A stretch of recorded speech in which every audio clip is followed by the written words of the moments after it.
Good morning.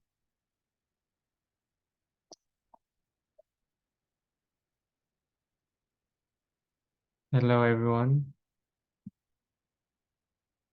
I just had a few microphone problems, so I had to restart Zoom. Let me set everything up here. Spotlight. Perfect. Great. Wow, so nice to see many familiar names. Elena, hello. Rita,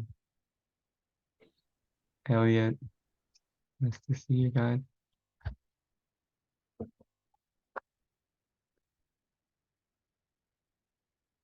Okay. So we are here together. I think we're going to start since we're already a few minutes after. I didn't get my microphone to work. I got a little fancy microphone since last time, but I think it will work with the webcam. So let's take a few minutes to settle in. So let's take a few minutes to um, just settle into this position of sitting, to start to allow the awareness, the mind to rest in the physical space, to notice that we are sitting, to notice that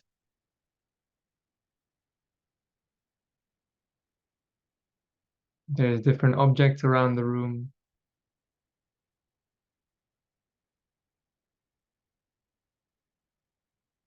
There's the feeling of the body.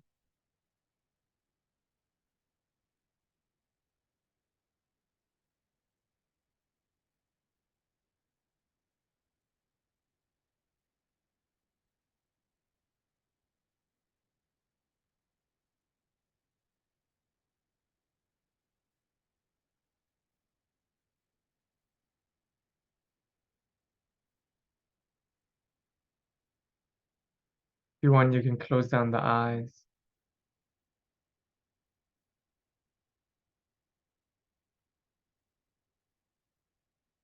And let's take a moment to feel the shared community that we all are making time here this Saturday morning,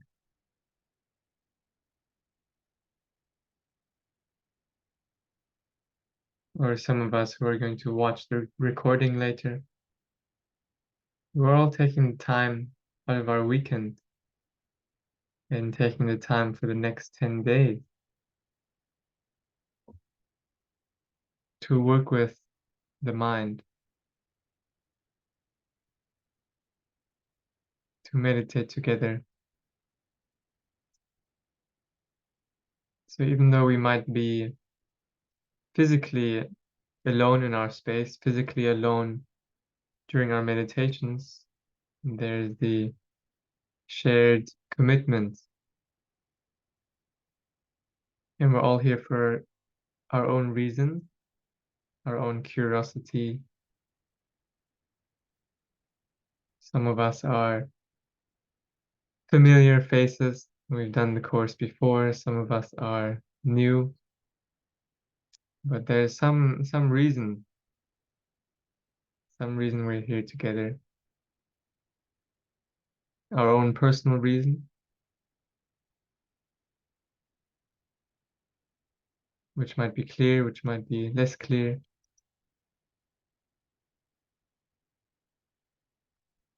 And of course, our shared reason for coming together, our shared humanity, our shared quest for happiness, really.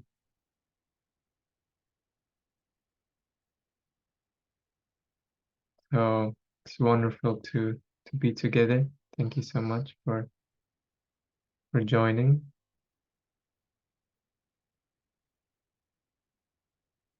So I want to take a few minutes just to go through the 5 precepts the foundation of morality, of the training in morality that we have kind of as a foundation, as a base to meditate with. So they are just 5 guidelines for moral conduct, ethical conduct, basic guidelines. They are: I will abstain from killing, I will abstain from stealing, from taking what is not given freely, I will abstain from lying, from using speech to harm, I will abstain from the misuse of intoxicating substances, substances that cloud the mind. During these 10 days, we are cultivating clarity of mind, clarity of awareness.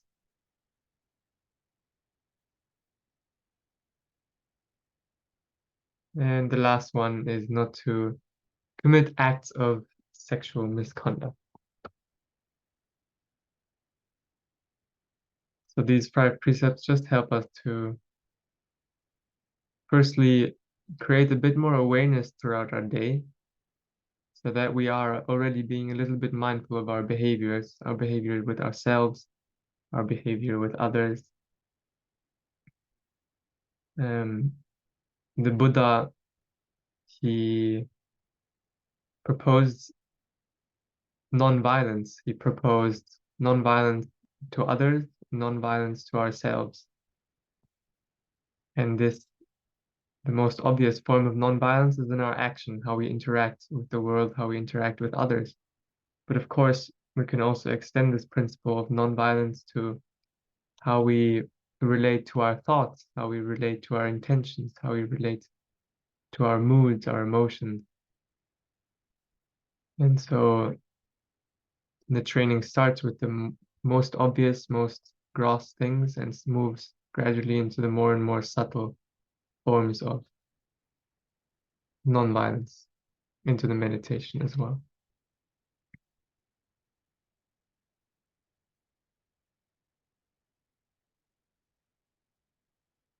So you can feel free to follow these precepts if you wish.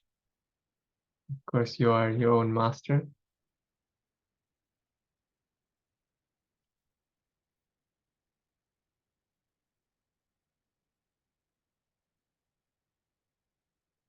And bringing to mind the curiosity that you have for these 10 days. If you are rejoining the course, or if you are new to the course, I would just like you to write your curiosity into the chat, so we have a little bit of an idea of what different people are here for. Can be like a phrase or something that that brings you here today.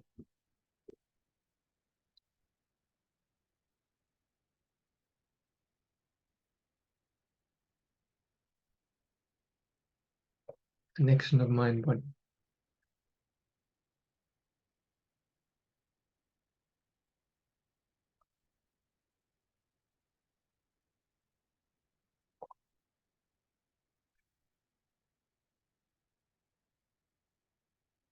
Trying to bring serenity and wisdom that you found in meditation to the everyday.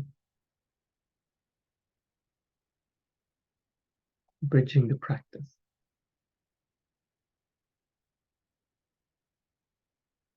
How to be more present in the meditation and in the life.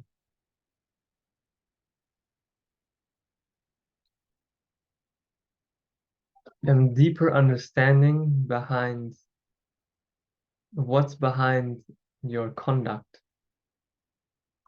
Deeper understanding of the intentions, attitudes behind how you behave. Right? Keeping the meditation fresh. What does that mean to you, David?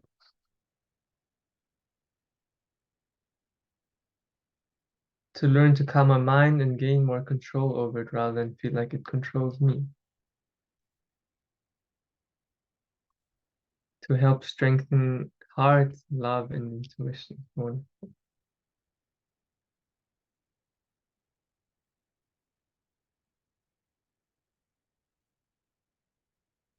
So we also want a connection between mind and body and to improve attentiveness.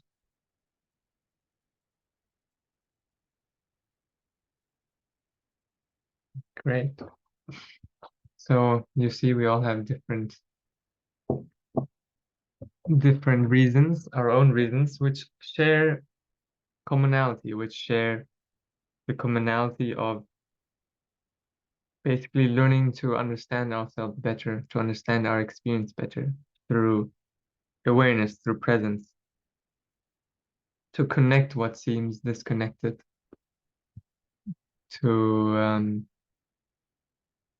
to find that not only in the meditation but also throughout the rest of our day. In the meditation, we are just having a little playground, a little container in which we're cultivating these qualities that you guys all mentioned, a very safe space. And of course, the idea is to bring that through the rest of our day. Great. So maybe I will introduce myself for those who haven't worked with me before. So my name is Raimar, and I will be the facilitator for the course. I've done this now for about 2 years, the Vipassana in the Vipassana at home form. So I found this about two years ago, and since then I've been um, running courses about once a month, working with people one-on-one in the Vipassana technique. I first got introduced to Vipassana meditation, to Buddhist meditation techniques about 7 years ago, while I was um, studying, while I was in university. And first, it was a journey of, it was helping me to study better, to go to interviews better. I was in the economics and finance world, and I was studying commerce, and I was interviewing for different companies, and started working also in a big um, index fund manager, so in an investment management firm. And in parallel, I was also developing this interest in well-being. And basically, it was triggered through different health issues, different issues from stress, eczema that was getting worse. And in parallel, I was going to different Vipassana meditation retreats, practicing a lot of yoga. And then I decided this was in Australia, and then I decided to pursue this more full time. So I moved to Thailand during COVID, and I started to go to more intensive retreats. I stayed with a monastery near Chiang Mai for 3 months, studying there, and basically finding my way to explore this tradition, the tradition of Buddhism and Buddhist meditation, but also read a lot the more modern approaches to different authors, which I'll also share at the end of the course, which I really enjoy, and to really find my way with it. The traditional way often felt very intense and strict and not so applicable to the daily life. And so this continues to be a journey of finding my way, my way with the practice, whilst trying to stay true to the real principles of what is the core of this type of meditation, Buddhist meditation, what is really the core, without and stripping away the extras, which we don't need, but we can have if we want. I also have an interest in movement, embodiment, of course, through yoga, and now more recently through dance. So investigating how awareness fits into movement, how movement also helps to bring a deeper level of awareness in connection with others also. So that is also a topic of interest if you want to talk about that. Um, yeah, I think that's a brief introduction of me. So we'll have a bit time in the end of the session to chat and to ask questions, to exchange about the course, the technique, anything else. But maybe now I want to just start with some lecture content which I've prepared. Um, a bit of an overview of what we are going to do, a map, so to speak.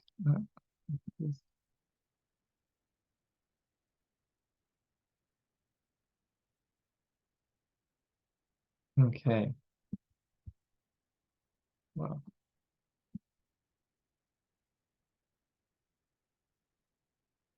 so we have the Buddha. He lived about 2,500 years ago, and these techniques are really originating from the time of the Buddha, or the Buddha has refined these different ways of paying attention to the mind. Meditation already existed for long, long before the Buddha, but Buddhism in its form today is really um, originating from this one man, this prince, Siddhartha Gautama, who gained his awakening through a new way which he found. So this is the start, and he's it's really not nowadays it's a religion and there's lots of things around it, but this man was really just about the how do we be happy? How can we be happy as human beings? The all human beings experience struggle, experience suffering, experience discontentment, dissatisfaction, not only because our bodies die, our bodies get sick, get old, get injury, but also because of our minds, the nature of our mind, the nature of craving, the nature of aversion, the nature of comparison. So he was really trying to find what is the core of how to be happy. On a basic level, he proposed, and that was not new to his time, he proposed the moral conduct to do no harm and to do more good, to practice restraint of harmful action. So we have the precepts, and to practice loving kindness, to be kind to each other, to um, commit acts of kindness, to live with the benefit and for the benefit of all beings, including oneself. So this is the basics of it, the foundation. And beyond that, he advocated for meditation. So we can change our behavior on the apparent level, on the obvious level. But he found that really to go deeper into this, we need to find the root of harmful behavior, of harmful action, of harmful thought. The root which is, of course, inside us. All action, all harmful action comes from harmful thought first. There is no harmful thought, there is no harmful action. So he proposes meditation, basically a controlled container, a controlled space where we're not introducing new stimuli, not introducing new situations that we have to think about, that we have to deal with, and just having a quiet space and time where we can start to see for ourselves how this whole thing works, how this body and mind functions, and to cultivate beneficial qualities within the body and mind.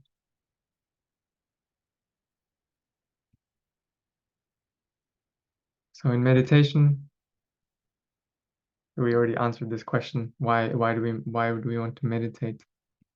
It's where we start with our curiosity, our intention, so that we know why we're here. We all have our reasons.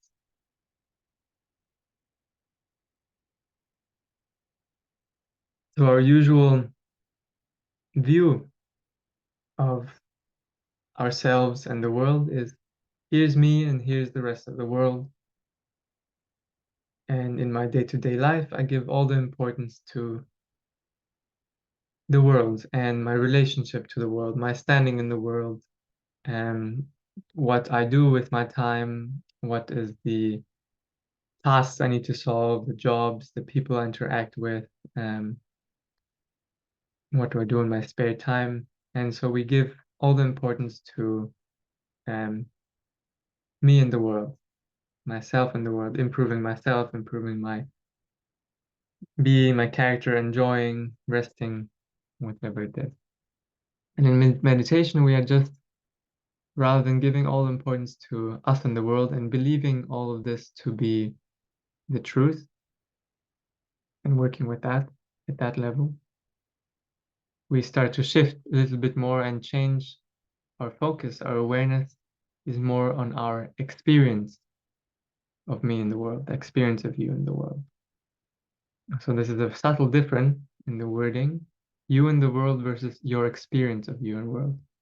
So just recognizing that the things that we take for apparent, for granted, my belief about, my opinion about how the world is, how I am, are just thought, is the perception, is the interpretation, is really the body and the mind working. So the body is the experience of the body, experience of sensation, the experience of hearing, seeing, tasting, smelling, and the rest is the mind, our thoughts, our desires, our memories, our states of mind, our states of peace, our states of joy, our states of sadness, happiness, confusion, doubt, worry. So we all know this experience, maybe, that some days we get up and it's a beautiful day and we feel happy. And then the way that we see the world, it is a happy place. The world is wonderful. The world is so nice. People are nice to me. I'm noticing the things that that make me lucky as a person. So the world takes on this rosy taint. And then of course there are some days where we wake up and we're just not like that. We are maybe there's some stress, maybe there's worry, anxiety about something, and then everything in the world starts to become a source of anxiety, a source of worry.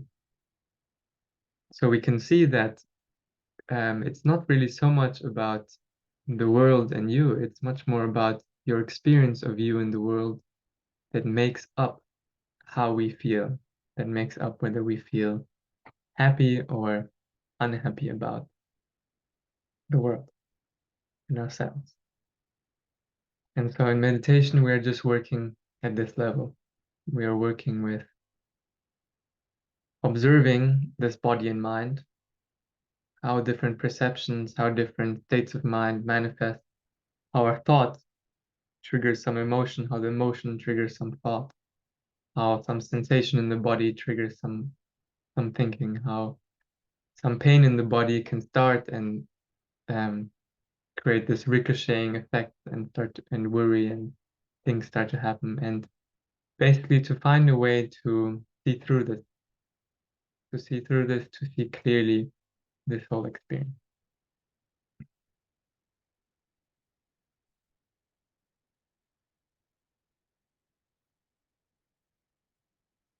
So this is a continuous project, and the only place where we can do this is right here in the present moment. The only place where we can observe ourselves is right here. Oh, there's an alarm going on. No one is alarm.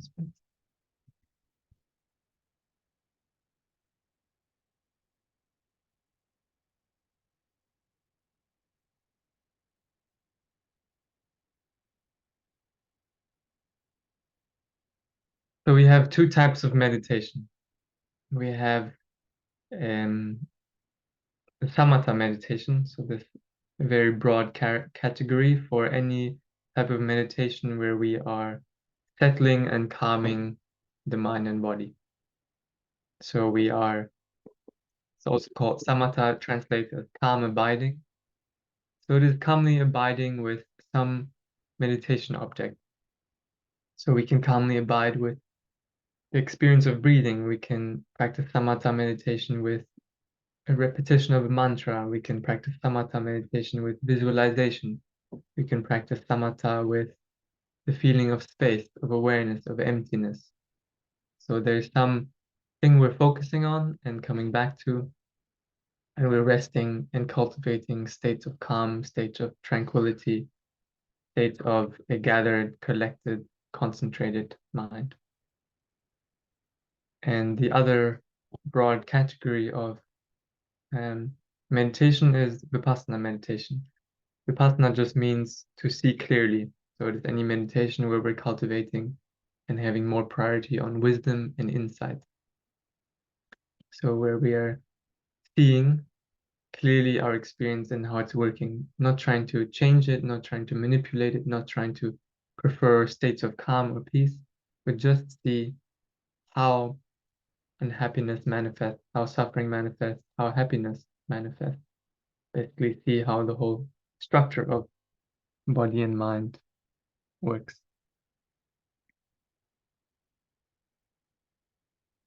So, in the first 4 days of the course, we're going to work a little bit more with Samatha meditation. And this is quite a normal approach that before we move to Vipassana, we just, especially in the beginning of the practice, we bring a bit more focus in calming the whole body-mind formation. So we have a lot of noise, a lot of thoughts, a lot of plans, and we're just giving some space to settle and calm and practice calm abiding of the mind. So there's this classic illustration, probably a lot of you have heard of it. We have this jug of cloudy, muddy water with different particles floating up inside, and they keep getting stirred up. And all we're doing is we're letting slowly that dust settle. We're stopping to bring new stimulus, new input into it, new doing, and we're allowing that dust to settle. It's for the water to become a bit more settled in order to then move towards insight practice, where we can start to see what exactly is that dust, how does it manifest.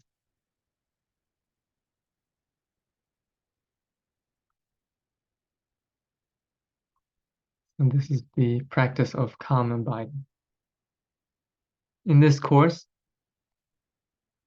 and in preparation for the type of Vipassana meditation that we will do, we are working with the breath as an object of Samatha, as our meditation object in Samatha meditation. So we have our technique of resting the mind on the experience of walking, and resting the mind on the experience of breathing. So another quick question to you. How long before your mind starts going elsewhere? So maybe how many conscious steps were you really just with the experience of moving the foot, of touching the foot down, do you take before, or you noticed I'm not with walking anymore, I was completely somewhere else? Or likewise with breathing, how clearly do you feel rising? How clearly do you feel falling? How many times can you feel the breath before, boom, the mind is in something else? Maybe you can just write a number in the chat. One breath or two breaths or one step or two steps or three steps or more. Two to four steps.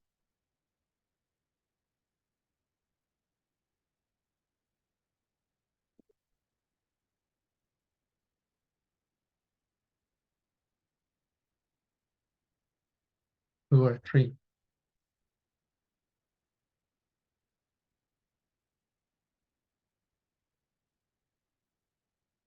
I don't have a number, but notice that my mind is a lot more nervous than I thought. When sitting, I find it harder. Three breaths. Hard to say a number. Yes, keeps changing now. In 3 to 4 breaths. 5. Wow.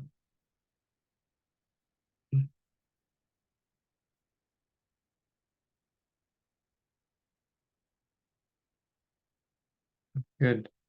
So we have the number is not so important. It's just a question to get you to reflect on this.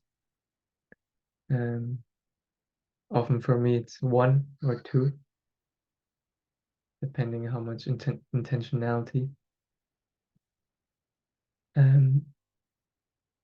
But there are so many things constantly going on. The mind is constantly interpreting, analyzing, abstracting even about the breath. Start thinking about the breath, start thinking about walking, rather than just being with the experience of walking, resting and walking. So our practice is just to keep recognizing this activity, this doing, and to keep just settling and resting back while we're walking into the experience of walking. To experience our walking, I mean the feeling of walking, the sensation of walking. So the sensation of walking might be the feeling of the feet, the feeling of balance, the feeling of the body shifting, the feeling of the legs, the muscles. That is the experience of walking. We are not just thinking about walking, we are trying to see, we can directly feel walking. And while sitting, the experience of sitting and the experience of breathing. The feeling of the body sitting, the sensation of the belly rising, the sensation of the belly falling. When we're really just with this, when we're resting the mind just with this simple act.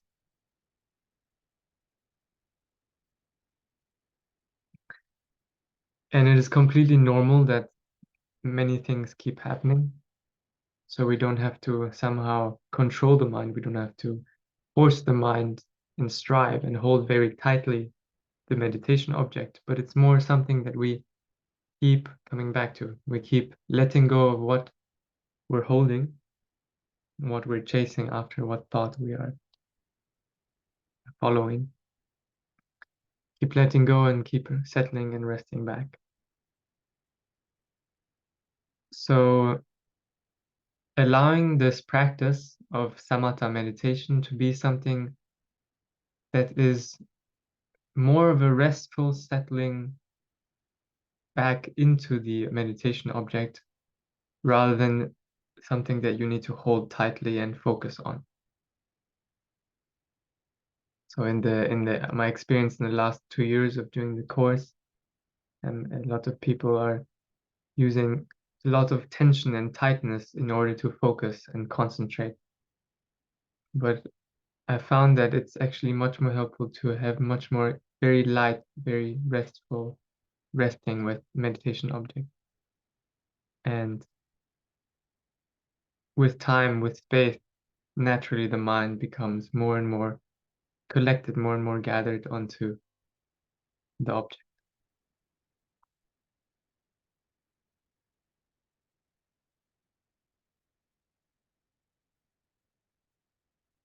It's our technique. The last thing that I want to mention is this habit that a lot of us have of stress and tension. So using a lot of tension, using a lot of stress, stress in the body, manifesting as tension of the muscles, as tension of the fascia, contraction, holding, as tension of the mind, excessive needing to control, excessive tightening, craving, aversion of the mind. And to keep remembering just to relax more, just to relax more, just to soften more. So we can see this, for example, in our posture. We take our meditation posture, if we sit upright.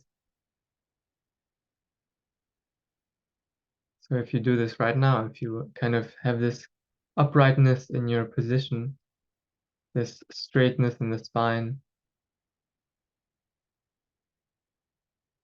probably you can notice that there is something extra that you're holding.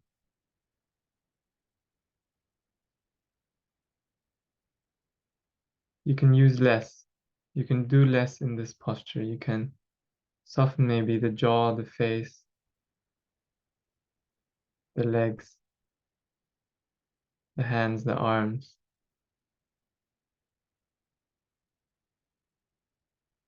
So it doesn't mean you are collapsing completely. You can soften the belly.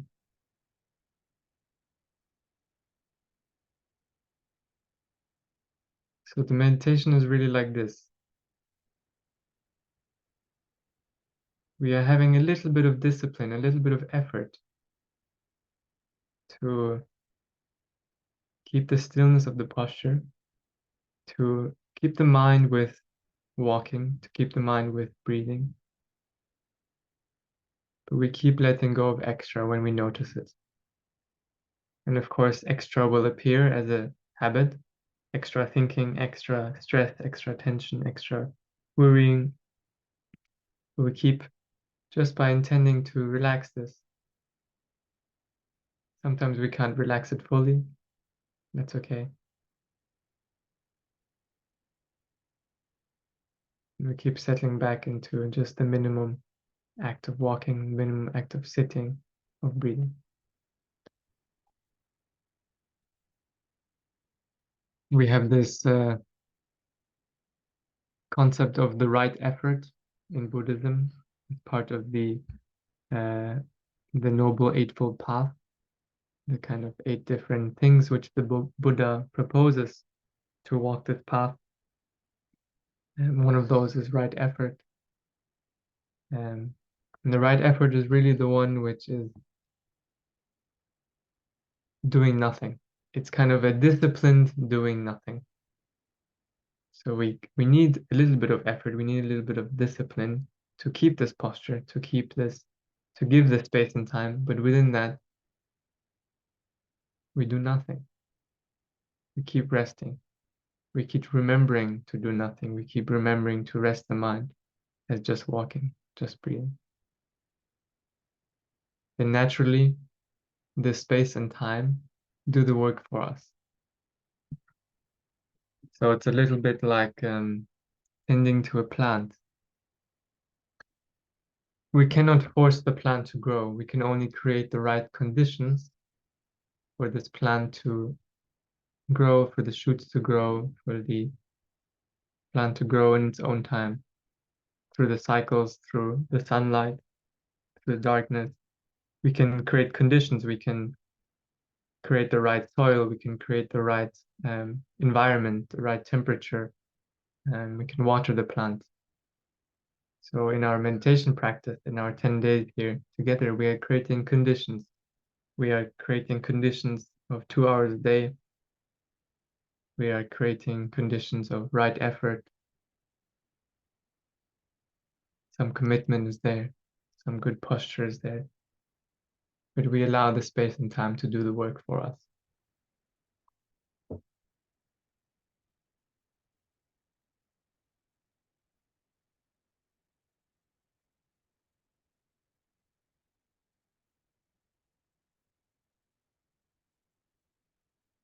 Okay. This is the map for today, my idea for today of introducing meditation, introducing Samatha meditation, and some of the important things, in my opinion. Let's take a moment to just review this. So let's close the eyes together.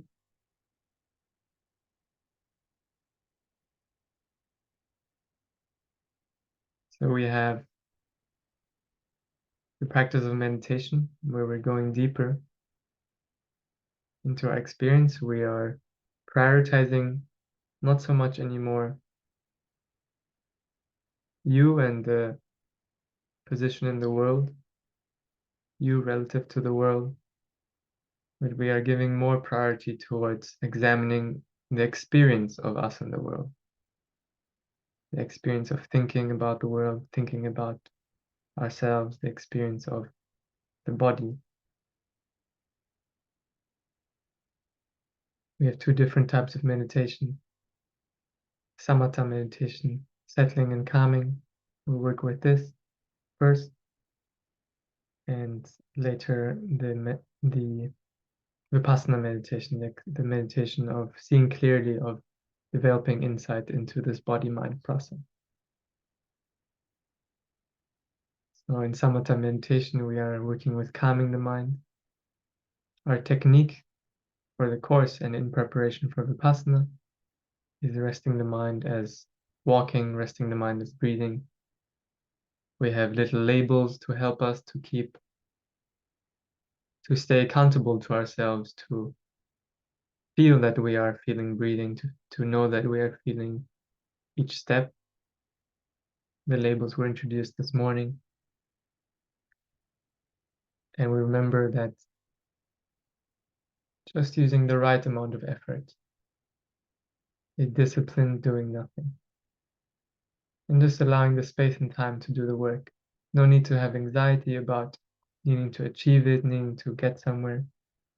Just give the space and time, and by nature, it will develop.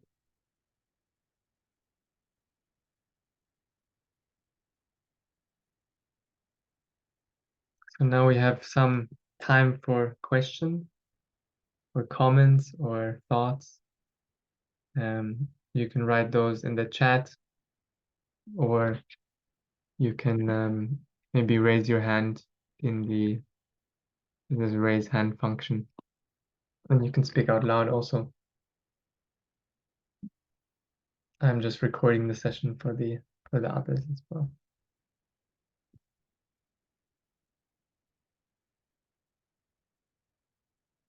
Elena.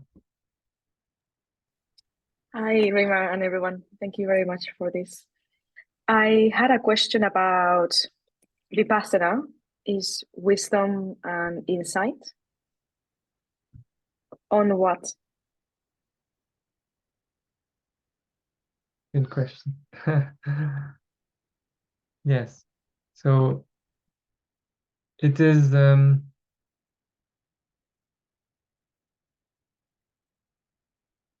Vipassana meditation starts when we start to see the characteristics of all of our experience. So this wisdom in insight is not a wisdom of how to be a smarter human, or how to be psychological wisdom about the self, about relationship with others. Those are all byproducts of the practice. But at its core, the type of wisdom, the type of insight that we're cultivating in Vipassana meditation is the insight into the characteristics of how the phenomena of body and mind keep manifesting in our experience. So there are three main insights that we are, or characteristics that are proposed. Those are the characteristics of impermanence, the fact that all the phenomena of body and mind are constantly changing. We cannot hold it, we cannot fixate it.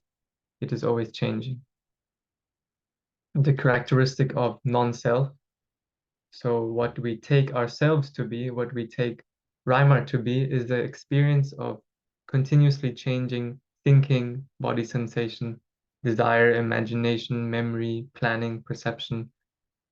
So what I take as the solid Reimar that is experiencing the world and feels like it's constant and here is actually, if I look more closely, that is a collection of different thoughts and things. So it's not as solid as we think. And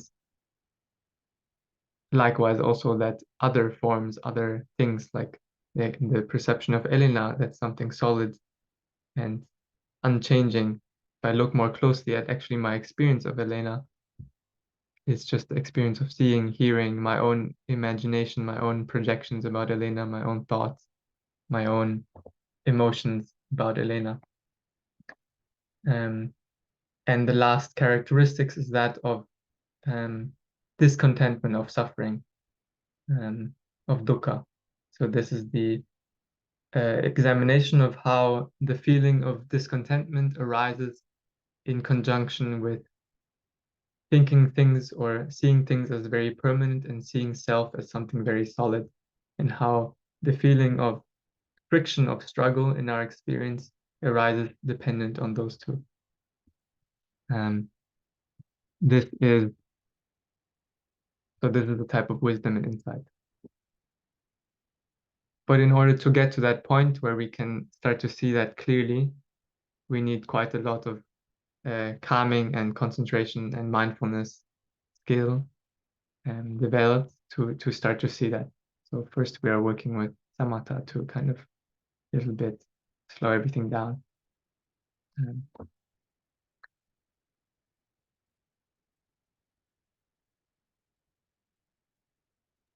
Thank you.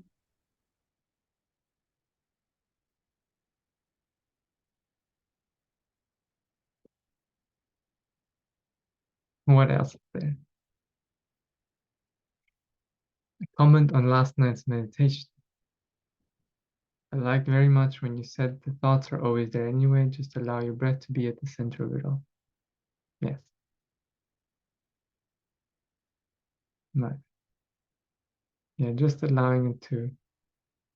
Sometimes if we feel, just the breath needs to be my full experience and nothing else can, then there's again tension and stress because we're trying to hold that very tightly, push everything else away, and that doesn't work for very long. It might work for a few seconds. You can hold that, but it breaks apart, and then there will be tension and resistance. I find it's more helpful just to gently hold the meditation object.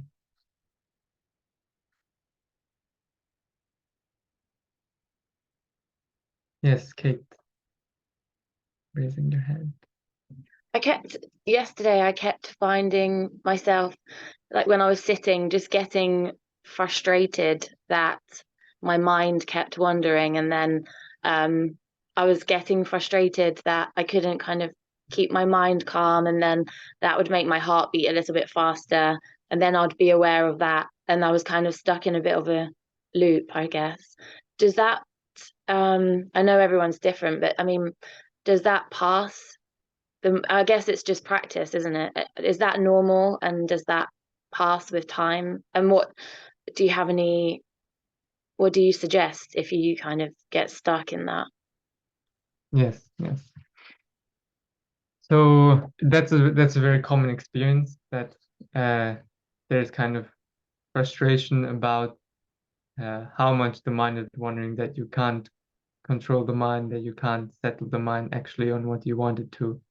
And a little helpful tip for that is just to have, rather than scolding yourself that you are not with the object, that you are wondering, that you are thinking, have a more this slight appreciation every time you realize that you've wondered or thought. So it's like you're thinking about something, you're unaware that you're thinking, and then you realize, oh, I was again thinking or analyzing or frustrated about the meditation. Oh, great job that I realized this. So kind of like reinforcing positively this moment of waking up from what you were caught in and following, and through positive reinforcement, and then just settling back. And maybe you are just with the breath or one rising or just one falling, and then again something else happens. But that's completely okay. Then you realize it again, you wake up from it, and you again congratulate yourself. So you reinforce this waking upness. And this waking up moment is actually a moment of awareness. This is a moment of the meditation. So we don't have to somehow try and have this very strong continuity of just being with breathing. It's actually these moments of waking up, which are going to get more and more frequent, more and more often, taking a lot shorter time before you realize that you were thinking. And this is really the golden moment of meditation, this moment of waking up. That's actually a good way of putting it, I think. So turn the frustration into compassion, because actually in noticing that your mind is wandering, that's part of waking up and part of this anyway. So being frustrated yeah, kind of turn that on its head and give yourself compassion instead. Try to. Yeah. Yeah. Okay. Thank Exactly.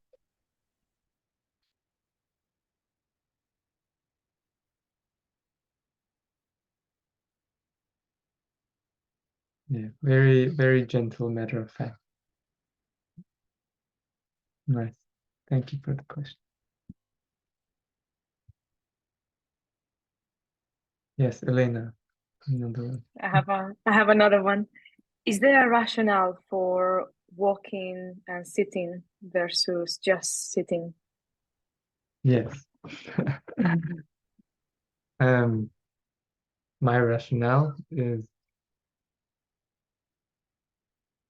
when we are practicing walking meditation as well, we are practicing mindfulness in a different posture of the body and a posture of the body which is more active. So it is closer to everyday life.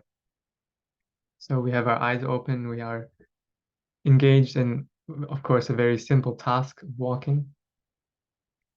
And so we are learning to have mindfulness, to have awareness when there are more stimuli also, but still in a very simple, controlled setting. Then there's also the some benefits of walking meditation are that there tends to be more energy. So if you're sleepy in the morning, if you're sleepy in the evening, it can create a little more energy in the nervous system. And then that kind of creates some momentum for then to sit down and go quite deep quite quickly because you're already in some, like you're building some momentum, and then you create that still space and you can go deep. And the other thing is that we can maintain longer periods of mindfulness without as much the body complaining. The sitting for an hour, you did the 1 hour course before, and I think you're quite active also, so it's maybe easier, but sitting 1 hour without moving can be quite intense on the body. And there can be good reason for that, especially on retreat. But I found that, okay, in the daily life, it's more important to have 1 hour where it's not too overwhelming, not too much pain, where we can cultivate that mindfulness. And so that's why I decided to introduce the walking as well, how I also practice for myself. Um,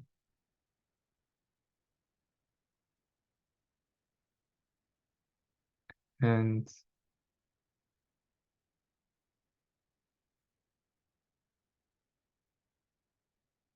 yeah, the mindfulness in movement, in more movement, the mindfulness of more movement of the body, more movement of the mind, to learn to bridge the practice into the more active states of consciousness.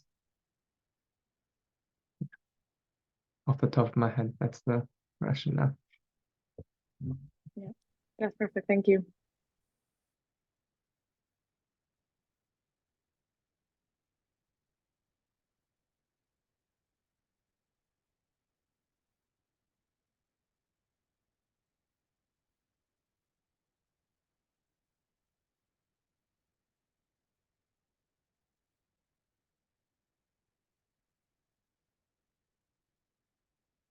What else is there? Is there maybe any question about the labels that I introduced this morning, if you already did the morning meditation?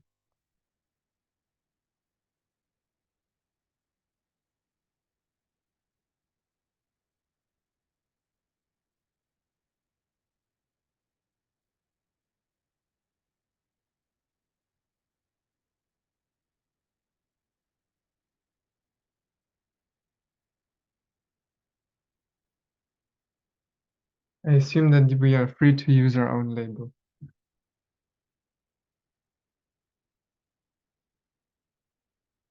Yes, and that's actually where we're heading. So we're on day 5, we're going to open up and you can label everything in your experience.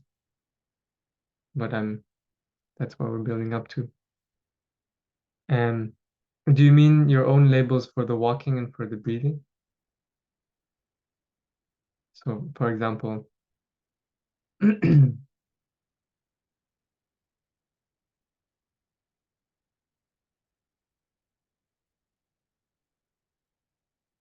German. Okay. Yeah, German is no problem. You can use German for this technique that I think they use.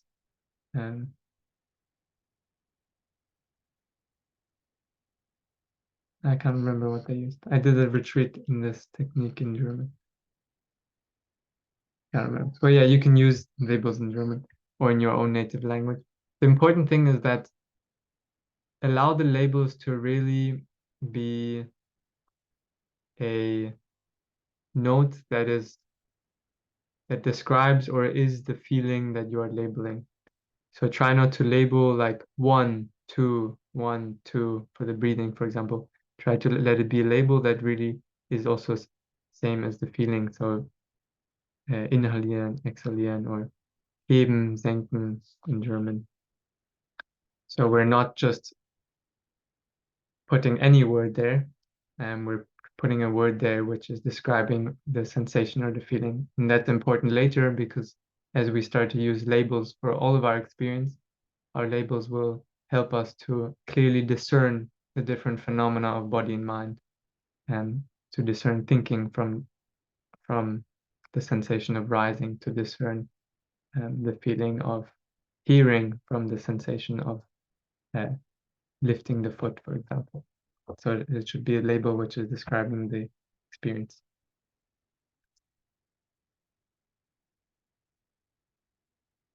Yes. So for breathing, I used in and out in German. Why don't you use those in English? Because in and out is a little bit of an abstraction. It's a little bit of a conceptualization, in and out, because to have the idea, the concept of in and out, you need the idea of outside, inside. You need the idea of what is the breath. So you mean the breath is going in and the breath is going out of the body. But what is really the experience underneath that? The experience is there's a belly which is rising, there's a belly which is falling. Or if you go even deeper into that, you might label um, um, tightening, you might label heaviness, you might label vibrations, you might label. So the deeper you dig into our experience of the moment to moment, the less they are uh, conceptual, the less they are. Yeah, I think you know what I mean. So rising, falling is the traditional one that's used for attending to the breath at the belly for this reason.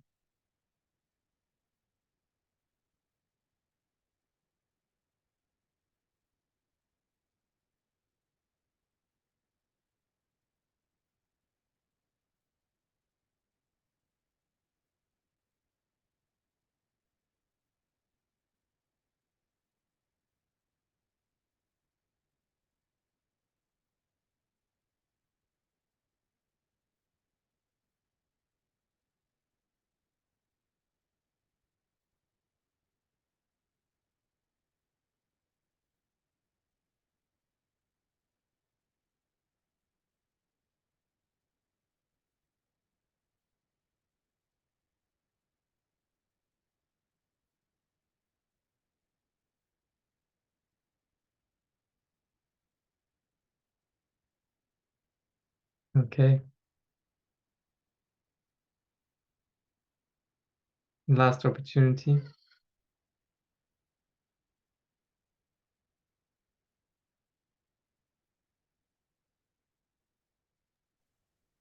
Do you recommend any during the day practices or anything that would improve, or maybe even before we meditate, that could improve the session? Yes. So this is more advanced, but you can start to just like you are when you're doing the walking meditation, you are continuously coming back to the simple activity of what you're doing, of walking and the feeling of walking. You can go throughout your day like this also. So if you're walking somewhere, you're walking to the bathroom, and then, okay, I just come back to a simple act of walking. You don't have to make it super slow like you do in the meditation, but I can recognize, right foot is going, left foot is going, right foot. Okay, I'm reaching for the door, I'm touching the handle. And the same when you are, for example, throughout this call, the way I'm being mindful is just to keep continuously recognizing that I'm still sitting, that there's a sensation of sitting, there's a sensation of in the foot, there's a sensation on my butt, in my back, of my hands resting on my lap. And it's something that I just keep resetting back to. Because sometimes when I'm talking, it can get a little bit like conceptual, and just to remember to reset here. So yeah, using the experience of the body as a little bit of an anchor in the rest of your activities. But also not too intensely, not too seriously, like you have to hold it and let it just be the experience the whole time, but more something that you kind of keep waking up back to, keep recognizing.